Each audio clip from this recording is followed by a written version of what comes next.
नमस्कार दोस्तों, unforgiving history channel में आपका एक बार पुनः स्वागत है। आज हम जिस महान शख्सियत की बात करेंगे उसे लॉयन ऑफ पंजशीर भी कहा जाता है। दरअसल दोस्तों, इस निर्मम इतिहास की यही एक पहचान है कि बौनों का कद ऊंचा करते करते न जाने ऐसे कितने कद्दावरों को जमीन के अंदर और इतिहास के पन्नों में दफन कर दिया गया है, जिसके ऊपर उन बौनों की इबारतें लिखी हैं जो वास्तव में अपने वास्तविक चरित्र से कोसों दूर थे। खैर, ये तो रही इस निर्मम इतिहास का एक पहलू। 20वीं सदी में यूं तो बहुत से क्रांतिकारी नेता और तानाशाहों का रहा है।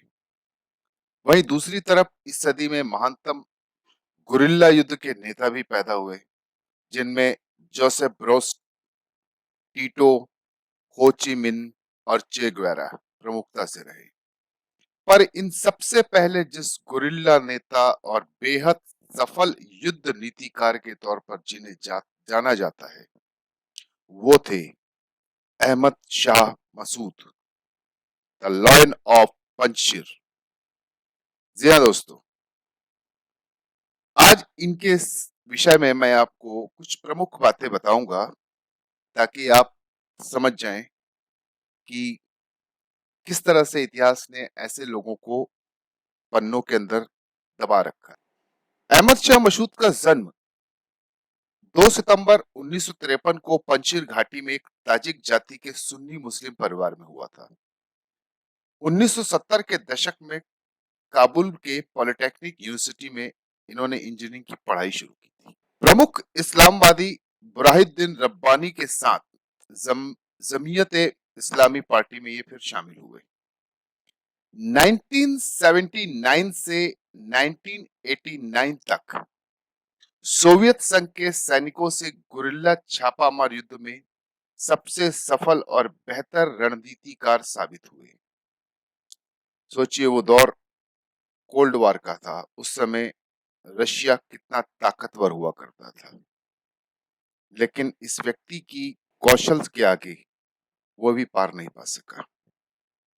पंजशीर घाटी में एक तरफ सोवियत, दूसरी तरफ तालिबान से युद्ध, और दोनों का उत्तर अफगानिस्तान में कभी भी अपना वर्चस्व स्थापित न करने देने से इस बात का आप अंदाजा लगा सकते हैं कि ये कितने कारगर रणनीतिकार थे।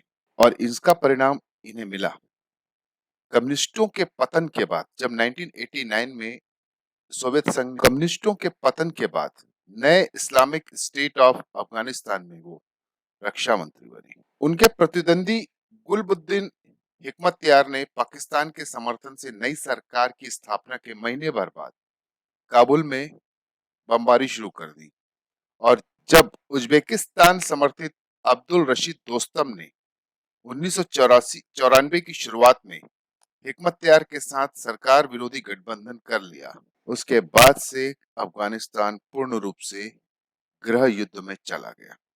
1996 में जब तालिबान ने अरब से सैन्य और वित्तीय सहायता प्राप्त कर काबुल में कब्जा कर लिया, तब मसूद और उनके साथियों ने तालिबान के खिलाफ उत्तरी गठबंधन बना लिया, जिसे नॉर्दर्न अलायंस कहते थे, जिसे ब्रिटेन की संस्था MI6 और अमेरिका का CIA का संपूर्ण समर्थन था। 2001 में उन्हें फिर लोकतांत्रिक तरीके से चुनाव के लिए तालिबान को उन्होंने पेशकश की, पर तालिबान ने फिर ठुकरा दिया। तालिबान तब तक पाकिस्तान और सऊदी अरब के चरमपंथी ओसामा बिन लादेन के अल कायदा के समर्थकों को पनाह दे चुका था। लादेन ने एक बार मसूद को लेकर एक स्टेटमेंट दिया था, जिससे आप अंदाजा लगाइए कि इस व्यक्ति की कितनी अहम भूमिका रही है अफगानिस्तान में। लादेन ने कहा था, अलकायदा की इच्छा आपकी जिंदगी से ज्यादा आपकी मृत्यु में है।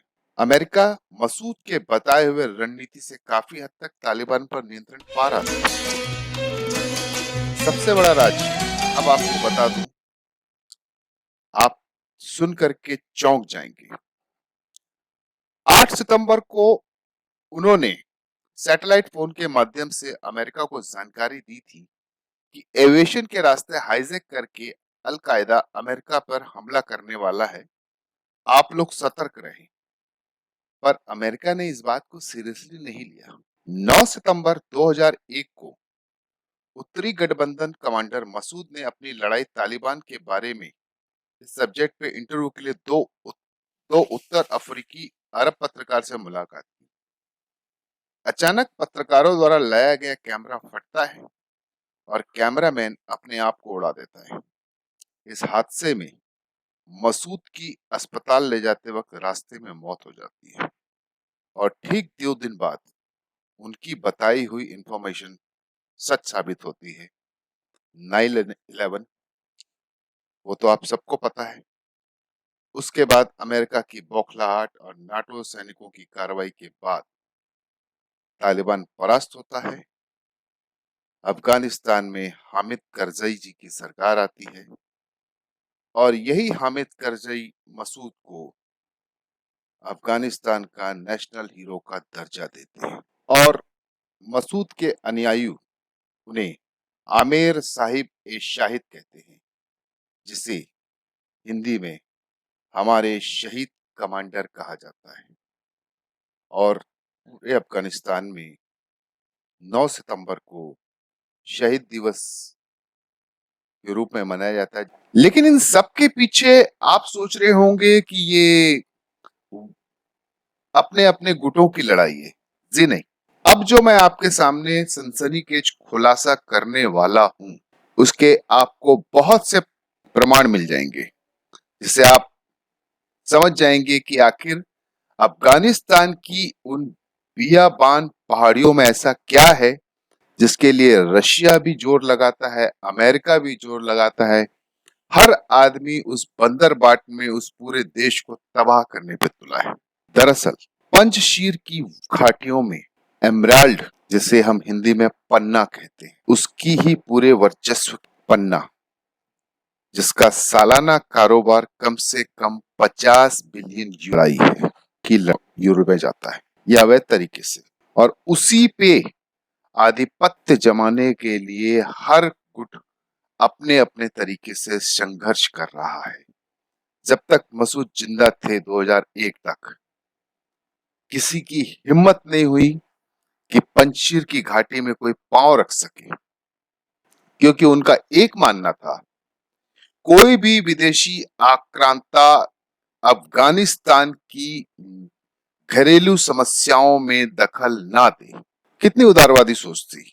हमारे घर की बात है, हम अपने तरीके से सॉल्व करेंगे, हम किसी के इशारे पे काम नहीं करेंगे। और उनकी यही लाइन सबको पसंद आती। आज उनके जाने के बाद अफगानिस्तान के अंदर जो वैक्यूम आया है, अब वो शायद कभी पूरा नहीं हो पाएगा। तो दोस्तों, ये थी आज की एक शख्सियत जिसका नाम लायन ऑफ पंजशीर था। कैसा लगा कृपया आप अपने कमेंट बॉक्स में अपने कमेंट से बताइएगा मुझे। नमस्कार।